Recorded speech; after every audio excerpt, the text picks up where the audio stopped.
What if I told you that Jesus never worshipped himself, never claimed to be the one true God, and never asked anyone to worship him? What if the clearest message of Jesus' life has been overlooked? Today we're going to look carefully, calmly, honestly at who Jesus worshipped, prayed to, obeyed, and loved above all else. Jesus' entire life was centered on the one true God, the God he consistently referred to as the Father, not a human being, not a physical form, but the eternal, singular, supreme creator, beyond gender, beyond form. Jesus did not present himself as God, he presented himself as a servant of God. He taught that only one being is the true God, and that this God alone deserves worship. In one of his most direct statements, Jesus defines eternal life as knowing the only true God, and distinguishes himself from that God as the one sent to carry out a mission. Again and again, Jesus shows submission, not equality. He says he does nothing by his own will. He seeks not his own desire, but the will of the one who sent him. His words, his actions, his authority, all are described as coming from God, not from himself. Obedience is not the language of someone claiming to be God. It is the language of a devoted servant. Even in moments of great pressure and suffering, Jesus turns away from himself and submits completely,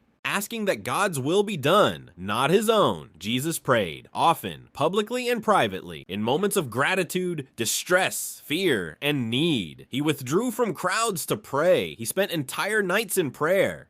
And in his most painful hour, he cried out to God for help and strength. Prayer is an act of worship, and Jesus directed that worship upward, never inward. He never prayed to himself.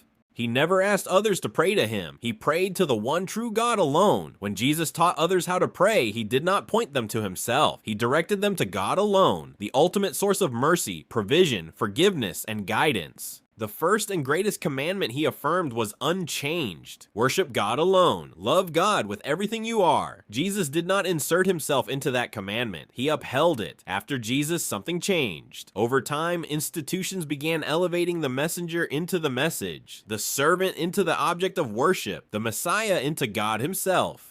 This shift did not come from Jesus' own words or actions. It came later, through councils, creeds, and doctrines shaped by politics, philosophy, and power. In doing so, an unimaginable injustice occurred. Jesus' humility was replaced with an exaltation he never sought, and the exclusive worship due to the one true God was divided. Jesus lived as an example of complete devotion to God. He worshiped God. He obeyed God. He prayed to God. He loved God with his entire being, and he invited others to do the same. Perhaps honoring Jesus truly means listening to him and worshiping the one he worshiped, the one true God. Thank you for watching.